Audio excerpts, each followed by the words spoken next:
তো নমস্কার বন্ধুরা, আশা করি সবাই ভালো আছেন।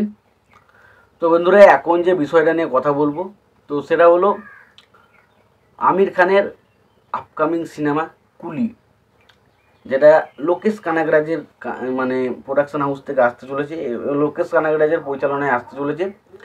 এবং বলে রাখি, কুলিতে আমির খানের লুকটা যা লাগছে বস, ব্যাপক ব্যাপক। এবং দেখুন, শুধু আমির খান নয়, যতগুলো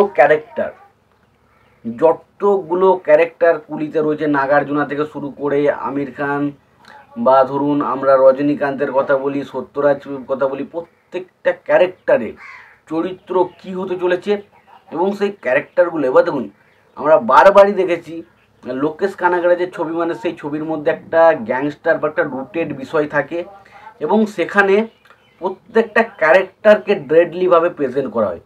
তো প্রত্যেকটা ক্যারেক্টারের লুক বলি, তার স্টাইল বলি, তার গেট আপ বলি, সমস্ত কিছুর উপর কিন্তু নজর রাখা হয়। এটা কিন্তু এরকম নয় যে সাধারণ তাকে এটা জাস্ট চরিত্রে নেওয়া হয়েছে, প্রত্যেকটা ক্যারেক্টারের জন্য কিন্তু আলাদা আলাদা পেজ দেওয়া হয়। তো আমির খানকে, তো সত্যি কথা বলতে গেলে আমির খানকে জাস্ট ব্যাপক লাগছে। এবং বলিউড এই মুহূর্তে আমির খানকে যেভাবে ব্যবহার করছিল, তো সাউথ মুখে একটা চড় মেরে বুঝিয়ে দিল যে আমির খানকে কিভাবে প্রেজেন্ট করতে হয়। তো সত্যি বলছি, আমির খানের প্রেজেন্টেশন ব্যাপক লাগছে এবং তার ক্যারেক্টারটা প্রচণ্ড ইম্পর্টেন্ট একটা ক্যারেক্টার হতে চলেছে।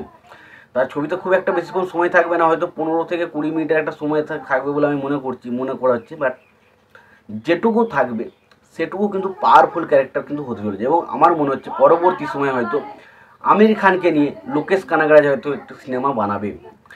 এবং সত্যি কথা হচ্ছে, লুকগুলো বেশ ভালো, প্রত্যেকটা ক্যারেক্টারের লুক বলি, লুক ওয়াইজ বলি বা চরিত্র ওয়াইজ বলি, কিন্তু দেখতে বেশ ভালো লাগছে। এবার বিজিএমটা, মানে লোকেশ কানাগরাজের সিনেমা মানে সেখানে বিজিএম একটা আলাদা লেভেলের কাজ করবে, এবং এখানে বিজিএমটাও দেখতে বেশ ভালো।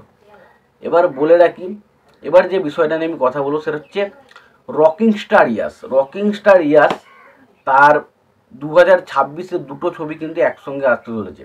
একসঙ্গে বলতে একসঙ্গে নয়, একটু পরপর। তো প্রথম তার ছবি আসতে চলেছে টক্সিট, যেটা মার্চ মাসের 19 তারিখে রিলিজ করবে।